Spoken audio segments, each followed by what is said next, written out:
My channel JK tutorial. आज हम करेंगे क्लास 8 के साइंस का chapter 17 that is stars and the solar system, जिसमें आज का हमारा टॉपिक होगा द मून। लेकिन उससे पहले जो मेरे चैनल पे न्यू है, मेरी वीडियो को फर्स्ट टाइम देख रहे हैं, प्लीज़ इसे सब्सक्राइब करना ना भूलें। चलिए स्टार्ट करते हैं। Stars and the solar system. तो सबसे पहले हमें पता है कि यहाँ पे हमारी साइंस में पहेली और बूझों का ही नाम चलता है।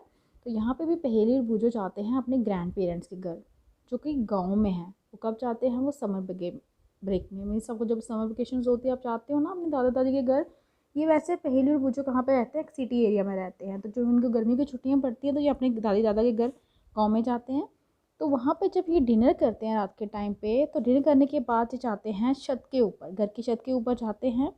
और उस टाइम पे क्या होता है? क्लियर क्लाउडलेस नाइट होती है, कोई बादल नहीं होते, मौसम बिल्कुल साफ़ होता है। और वो सरप्राइज़ हो जाते हैं जब वो देखते हैं बहुत सारे bright stars in the sky.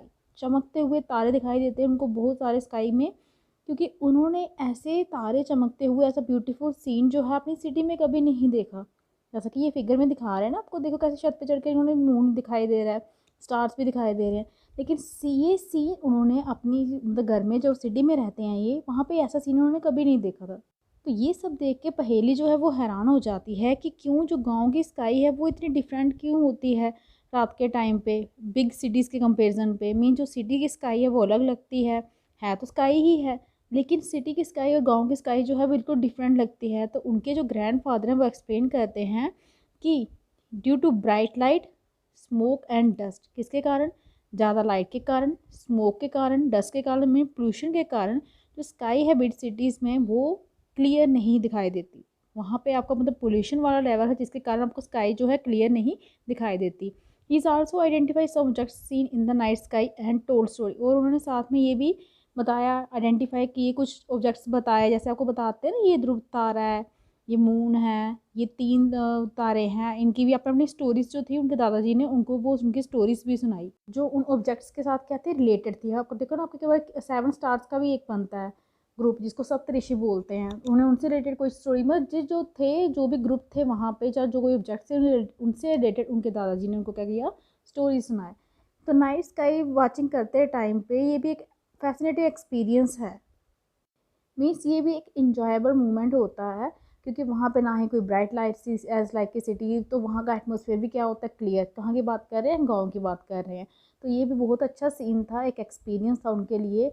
जब उन्होंने हम देखते हैं स्काई की साइड, देखते हैं डार्क में, क्लियर नाइट में, तो हम क्या देखते हैं कि जो पूरी स्काई है वो डॉट किसके साथ होती है? Countless star. जैसे हम किसी पेज के ऊपर डॉट डालते हैं, ऐसे ही स्टार्स के डॉट बने होते हैं पूरी की पूरी स्काई में। कुछ ब्राइट चमक रहे होते हैं, कुछ कम चमक रहे होते हैं। उनको हम क्या करेंगे? ऑब्जर्व करते हैं केयरफुल, ध्यान से देखिए। कईयों को लगती है बड़ी ज़्यादा लाइट आ रही है, बहुत ज़्यादा ब्राइट दिखते हैं, और कईयों को लगता है कि लाइट कम आ रही है, ज़्यादा शाइन नहीं कर रहे हैं। तो आपको क्या लगता है कि क्या वो सारे के सारे ट्विंकल कर रहे होंगे, चमक रहे होंगे? क्या कोई आपको ऐसा स्टार जैसा कोई ऑब्जेक्ट दिखा जो ट्विंकल नहीं कर रहा था? तारे चमकते हैं ना रात के टाइम पे, तो क्या सारे के सारे तारे जो थे वो चमक रहे थे? क्या स्टार की तरह कोई ऐसा ऑब्जेक्ट दिखा जो स्टार की तरह देखने में था लेकिन ट्विंकल नहीं कर रहा था, चमक नहीं रहा था? जो ऑब्जेक्ट ट्विंकल नहीं करते, चमकते नहीं हैं, वो आपके प्लैनेट्स होते हैं। याद रखिए, वो ऑब्जेक्ट जो चमकते नहीं, ट्विंकलिंग नहीं करते, उन्हें हम क्या बोलते हैं? प्लैनेट्स बोलते हैं। और मून जो है सबसे ब्राइटेस्ट चमकीला ऑब्जेक्ट है नाइट स्काई में। आपको पता है तारों में तारे कम दिखाई दें, लेकिन मून जो है वो अकेला सबसे अलग दिखाई देता है। स्टार्स, प्लैनेट, मून और भी बहुत सारे ऑब्जेक्ट जो स्काई में होते हैं, ये मिलके इनको क्या बोलते हैं? Celestial object. याद रखिए, ये जो ग्रुप बनता है मून का, ठीक है, स्टार्स का, प्लैनेट का, और भी जो ऑब्जेक्ट स्काई के अंदर होते हैं उन्हें हम क्या बोलते हैं? Celestial objects. वो जो स्टडी होती है सेलेस्टियल ऑब्जेक्ट्स की, वो किसके साथ रिलेटेड होती है? एक प्रोसेस होती है जिसे हम क्या बोलते हैं? एस्ट्रोनॉमी। मीन्स जो लोग ऐसे बोलते हैं, ऐसा कोई सब्जेक्ट हैं जो मेडिकल के बाद बारे में स्टडी करते हैं, एमबीबीएस करते हैं, वैसे ही जो इन सेलेस्टियल ऑब्जेक्ट्स के बारे में स्टडी करते हैं, उस प्रोसेस को हम बोलते हैं एस्ट्रोनॉमी।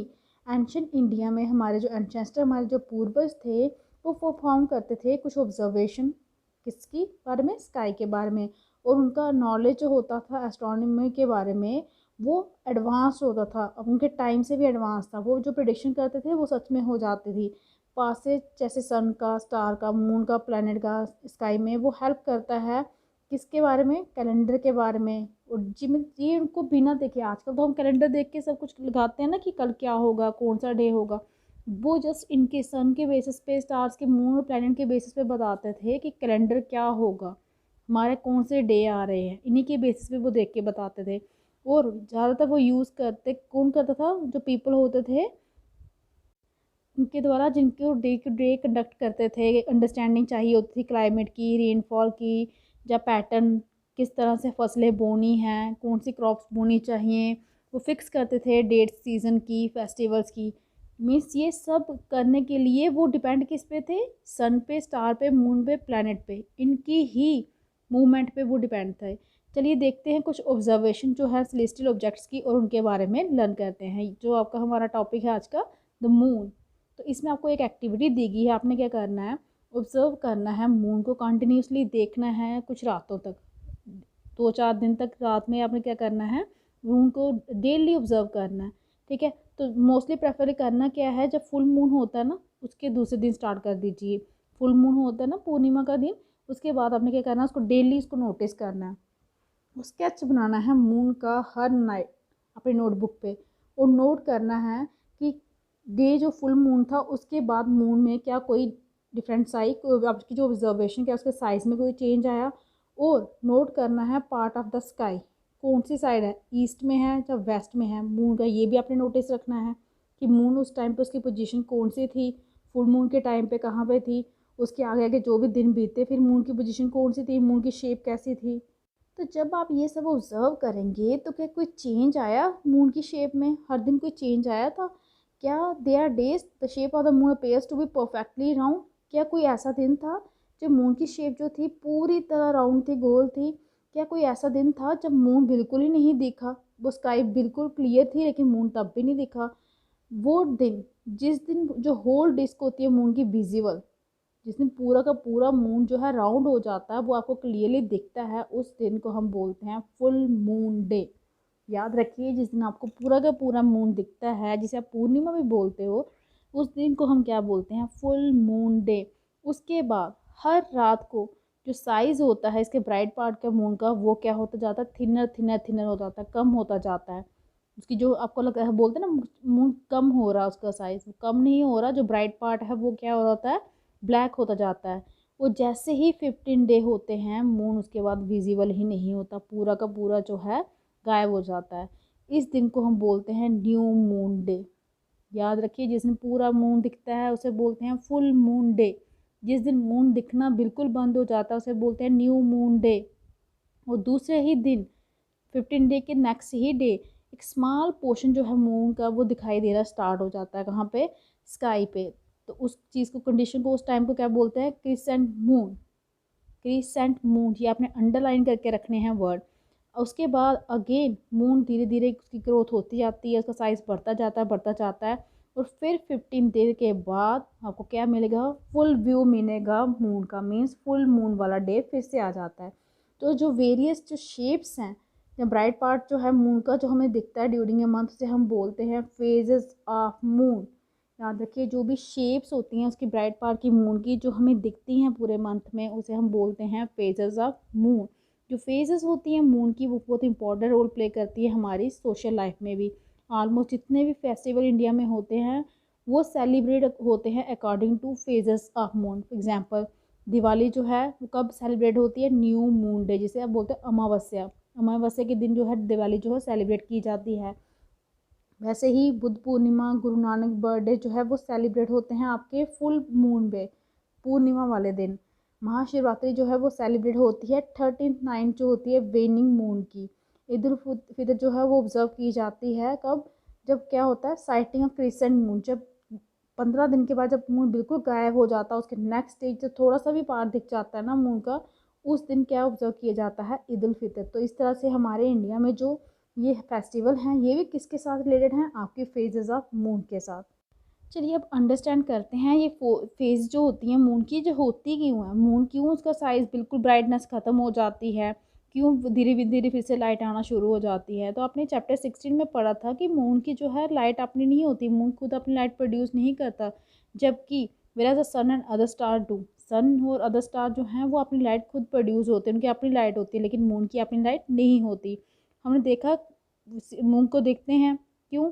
जो सनलाइट फॉल होती है उसके ऊपर वो रिफ्लेक्ट होके हम तक पहुंचती है। याद रखिए, ये जो हमें मून में लाइट दिखाई देती है वो कौन सी होती है? सन की लाइट जो होती है वो फॉल होती है मून के ऊपर, उसके बाद हमें वो दिखाई देती है। इसलिए हम वही पार्ट देख पाते हैं मून का जो कौन सा, जहाँ से लाइट जो है सन की रिफ्लेक्ट होके हम तक पहुँचती है। हम मीन्स जब तक जो हाँ जिस पार्ट पे सन की लाइट पड़ती होगी मून के, हमें मून का वही पार्ट दिखाई देता है।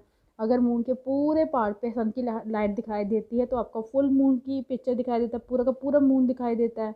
तो इसको अंडरस्टैंड करने के लिए आपको यहाँ पे एक एक्टिविटी दी गई है, एक्टिविटी 17.2। इसमें आपने क्या करना है, एक बहुत बिग बाल ले लीजिए, जब पिक्चर गड़ा ले लीजिए, पेंट कीजिए उसके आधे हिस्से को वाइट और आधे हिस्से को ब्लैक। उसके बाद चलिए प्लेग्राउंड में ले जाइए, अपने 2 फ्रेंड्स भी अपने साथ में रख लीजिए। एक सर्कल ड्रा करनी है आपको 2 मीटर की कहाँ पे, ग्राउंड में, और डिवाइड करना है सर्कल को 8 इक्वल पार्ट्स में। याद रखिए, जो आप सर्कल ड्रा कर रहे हो ग्राउंड में उसको आपने 8 इक्वल पार्ट्स में क्या करना है, डिवाइड करना है। और stand at the centre of the circle, खड़े हो जाना सर्कल के सेंटर में। अपने फ्रेंड से कहना है कि वो क्या करे, hold the ball at different points of the circle, बाल को अलग अलग पॉइंट पे सर्कल के क्या करना है, रखना है। आस्क हर friend to keep the white portion of the ball always towards the sun. लेकिन याद रखिए, आपने अपने फ्रेंड से कहना है कि जो बाल का वाइट पोर्शन है वो हमेशा किसकी साइड होना चाहिए, सन की साइड। ये दिख रहा है ना, ये फ्रेंड, ये देखिए सर्कल सेंटर में खड़ी है, ये इसने बॉल ली है, एक साइड से ब्लैक है एक साइड से वाइट है, और ये हमेशा सन की साइड ही रखना है। वो हर एक, ये देखिए 8 पार्ट पे रखा है, हर एक पार्ट पे खड़े होना, लेकिन जो वाइट पोर्शन है वो सन की साइड ही होना चाहिए। अगर आप ये एक्टिविटी परफॉर्म करेंगे मॉर्निंग में, तब जो वाइट पोर्शन है बाल का वो क्या होगा, किस साइड होगा, टुवर्ड्स द ईस्ट होगा। और अगर ये एक्टिविटी जो है आप परफॉर्म करेंगे कब, आफ्टरनून, दोपहर के टाइम पे, उस टाइम पे जो वाइट पोर्शन है बाल का वो कहाँ पे होगा, वेस्ट की साइड होगा। हर केस में जो लाइन डिवाइड करती है वाइट और ब्लैक पोर्शन को वो क्या होगी, वर्टिकल होगी, बिल्कुल स्ट्रेट ही रहेगी। स्टैंडिंग, जब आप खड़े होते हो सेंटर में सर्कल के, ऑब्जर्व करेंगे कि जो विजिबल वाइट पोर्शन है बाल का आपके जो फ्रेंड के हाथ में है, तो आपने क्या करना, उस विजिबल वाइट पोर्शन को ही देखते रहना है। लेकिन आपके फ्रेंड ने क्या करना, पोजीशन, आपने सर्कल को 8 पार्ट में डिवाइड किया है ना, तो उसने अपनी पोजीशन जो है चेंज करनी है। फिर आपने ड्रा करनी है शेप किसकी, वाइट पोर्शन की, जो आपको दिख रहा है। कंपेयर करनी है अपनी ड्राइंग, उसमें आपको अलग अलग फेसेस दिखाई देंगे। मीन्स आपने जस्ट वाइट फेस को देखना है, ये जो वाइट फेस है ना बॉल का, आपने सिर्फ इसको देखना है। आपके फ्रेंड ने हर टाइम पे क्या करना है, पोजीशन चेंज करनी है। आपने पोजीशन चेंज नहीं करनी है, आपने सेंटर में ही रहना है। जब वो पोजीशन चेंज करेगी आपकी फ्रेंड, तो आपको हर टाइम पे इस वाइट फेस के ना अलग अलग पोर्शन दिखाई देंगे। हो सकता है कभी ये फुल दिखाई दे वाइट, हो सकता है धीरे धीरे धीरे क्या हो जाए, ब्लैक ब्लैक ब्लैक दिखना शुरू हो जाए। तो यही आपके फेजेस होते हैं किसके, मून के। ये देखिए यहाँ पे डायग्राम में भी बताया है, ये आपका मून है, ठीक है। ये मून के फेजेस बताए गए हैं, कैसे ये फुल होता है, ठीक है। उसके बाद धीरे धीरे धीरे धीरे धीरे धीरे कम होते होते होते बिल्कुल ब्लैक हो जाता है, ठीक है। उसके बाद 15 डे के बाद फिर से थोड़ा थोड़ा दिखना दिखना दिखना, फिर से शुरू आपका होकर कहाँ पे आ जाता है, फुल मून पे आ जाता है। इसी तरह से हमने डिवाइड किया था सर्कल को 8 पार्ट में डिवाइड करके। हम यही तो कोशिश कर रहे थे ये बताने की कि किस तरह से जो शेप है वो बिल्कुल, जैसे ही आप फॉर एग्जाम्पल ये आपका फ्रेंड खड़ा है, ठीक है, और आप यहाँ पे बॉल लेके, फ्रेंड तो इस साइड पे फेस था ना, जैसे जैसे आप पीछे पीछे जाओगे उसको दिखना बंद हो जाएगा, बिल्कुल वाइट फेस, ठीक है।